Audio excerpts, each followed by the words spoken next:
प्रिय विद्यार्थियों और शिक्षक साथियों, सादर नमस्कार। कक्षा 12वीं में त्रैमासिक परीक्षा का प्रश्न पत्र अर्थशास्त्र, जो कि कला एवं वाणिज्य दोनों संकाय के लिए लागू होता है, इसका सेट ए मेरे पास है। यानी आपका जो पेपर हो चुका है उसका हल लेकर के आया हूँ। तो आइए हम इसके वस्तुनिष्ठ प्रश्नों को हल करते हैं।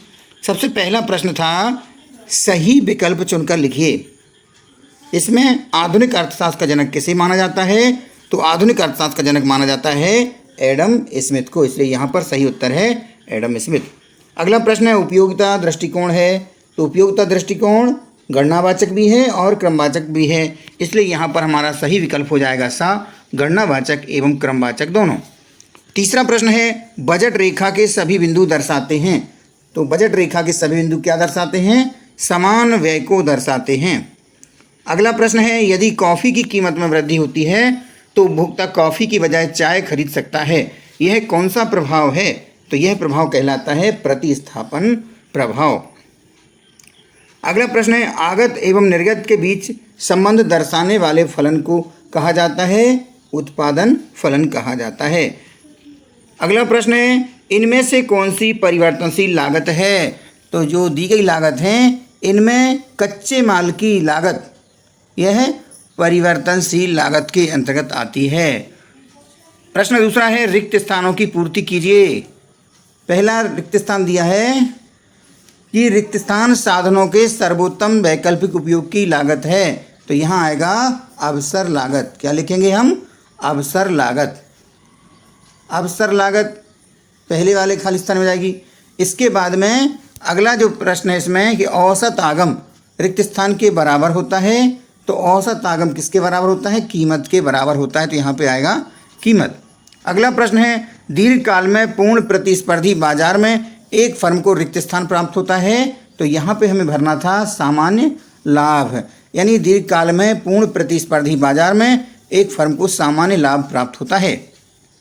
अगला प्रश्न, वस्तु की पूर्ति एक रिक्त स्थान अवधारणा है। तो यहाँ पर आएगा गुणात्मक। वस्तु की पूर्ति एक गुणात्मक अवधारणा है। अगला रिक्त स्थान है, ह्रासमान सीमांत उपयोगिता नियम की मान्यता अनुसार धन की सीमांत उपयोगिता रिक्त स्थान है।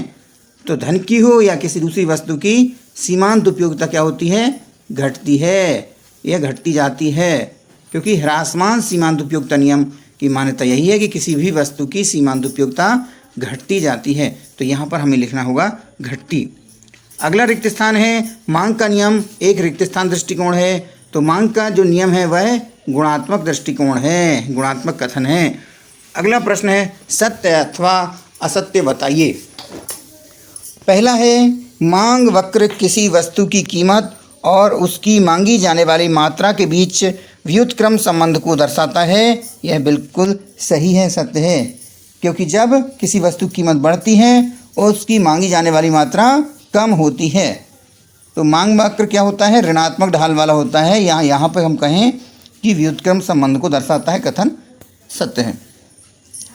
अगला प्रश्न है, एक किसान स्व उपभोग के लिए उत्पादन करता है, यानी वो स्वयं के उपभोग के लिए उत्पादन करता है, यह एक गैर आर्थिक गतिविधि है। यह कथन सत्य है, क्योंकि जब व्यक्ति उस वस्तु को जो उत्पादन की है उस वस्तु को यदि वो बेचता नहीं है, अपने उपभोग के लिए रख लेता है, तो उसे हम गैर आर्थिक गतिविधि में शामिल करते हैं। अगला प्रश्न है, अल्पकाल वह समयावधि है जिसमें उत्पादन में परिवर्तन नहीं किया जा सकता। तो यह कथन क्या है? असत्य करना है इसको। प्रश्न की संरचना में हालांकि थोड़ी सी गलती प्रतीत हो रही है, यहाँ पर हम इस कथन को क्या कर रहे हैं? असत्य कर रहे हैं। अगला प्रश्न है, निर्गत के शून्य स्तर पर स्थिर लागत शून्य नहीं होती है। यह कथन सत्य है।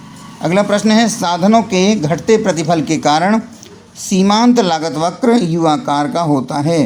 तो सीमांत लागत वक्र कैसे होते हैं? अंग्रेजी के यू आकार के होते हैं। तो यह कथन सत्य है। अगला प्रश्न है, यदि कुल आगम स्थिर है तो औसत आगम भी स्थिर होगा। यह कथन सत्य है। इसके बाद में अब हम सही जोड़ी बनाइए वाले प्रश्न को हल करते हैं। सबसे पहला इसमें दिया है, उत्पादन की तकनीक की समस्या। उत्पादन की तकनीक की समस्या क्या होती है? क्या उत्पादन किया जाए? क्या रहेगा इसका? क्या उत्पादन किया जाए। अगला प्रश्न है मांग में वृद्धि। अगला प्रश्न है मांग में वृद्धि। तो मांग में वृद्धि की जोड़ी मिलेगी कहाँ? मांग वक्र में दाहिनी ओर परिवर्तन। इसके बाद में हम देखते हैं तीसरा प्रश्न, भवन का किराया। भवन का किराया जोड़ी मिलेगी स्थिर लागत से। भवन के किराए की जोड़ी मिलेगी स्थिर लागत से। अगला है कुल उत्पादन। कुल उत्पादन की जोड़ी मिलेगी कुल उत्पादन का योग। श्रम, हमारा जो पांचवा प्रश्न है श्रम, श्रम की जोड़ी मिलेगी श्रम परिवर्तनशील साधन है, यहाँ से जोड़ी मिल जाएगी। अगला है जब कुल आगम अधिक है कुल लागत से, तो इसकी जोड़ी मिलाना है, जोड़ी मिलेगी अधिसामान्य लाभ से। अगला प्रश्न है उत्पादन लागत में वृद्धि। उत्पादन लागत में वृद्धि अगर हुई तो क्या होगा? लाभ में कमी होगी। इस प्रकार से ये हमारे सभी सही जोड़ियां बनाने का, समझाने का प्रयास किया है। अगला प्रश्न है एक शब्द अथवा वाक्य में उत्तर दीजिए। दुर्लभता वह स्थिति है जब वस्तु की मांग में निम्न परिवर्तन होता है। तो यह प्रश्न, थोड़ा सा प्रश्न की संरचना गलत है, हालांकि मैंने इस वाक्य को पूरा किया है कि दुर्लभता वह स्थिति है जब वस्तु की मांग वस्तु की उपलब्धता से अधिक होती है, यानी उसकी मांग ज़्यादा होती है, जितनी वस्तु उपलब्ध हो रही उससे ज़्यादा, तो हम उसे कहेंगे दुर्लभता। अगला प्रश्न है उत्पादन संभावना वक्र का आकार कैसा होता है? तो उत्पादन संभावना वक्र का आकार मूल बिंदु की ओर नतोदर होता है। इस प्रकार से हमारा उत्पादन संभावना वक्र बनता है। तो मूल बिंदु की ओर कैसा होता है? यह नतोदर होता है। तो हमें यहाँ बताना है नतोदर होता है। अगला प्रश्न है बजट रेखा क्या है? उत्तर है बजट रेखा दो वस्तुओं के ऐसे संयोग को बताती है। बजट रेखा दो वस्तुओं ऐसे संयोग को बताती है जिन्हें उपभोक्ता निश्चित आय से खरीद सकता है। यहाँ तक हमें इसका उत्तर ये लिख देना है।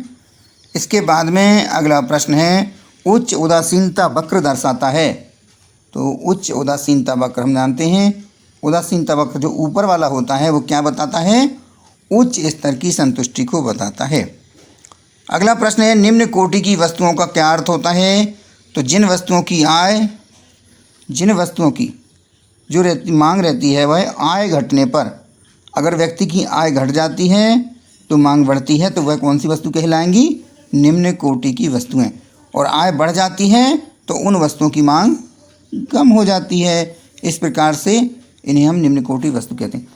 किस समय अवधि में उत्पादन के सभी साधन परिवर्तनशील होते हैं? तो वह समय अवधि कौन सी होती है? दीर्घ। एक फर्म द्वारा टेलीफोन भुगतान कौन सी लागत है?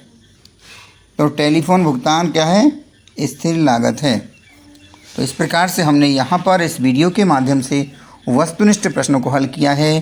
प्रश्न क्रमांक 6 से ऐसे प्रश्न हैं जिनके उत्तर आपको देना थे और इनके लिए कुल 2 अंक निर्धारित हैं, यानी 6वें प्रश्न से लेकर के 15वें प्रश्न तक 15 प्रश्न तक 2-2 अंक वाले प्रश्न हैं।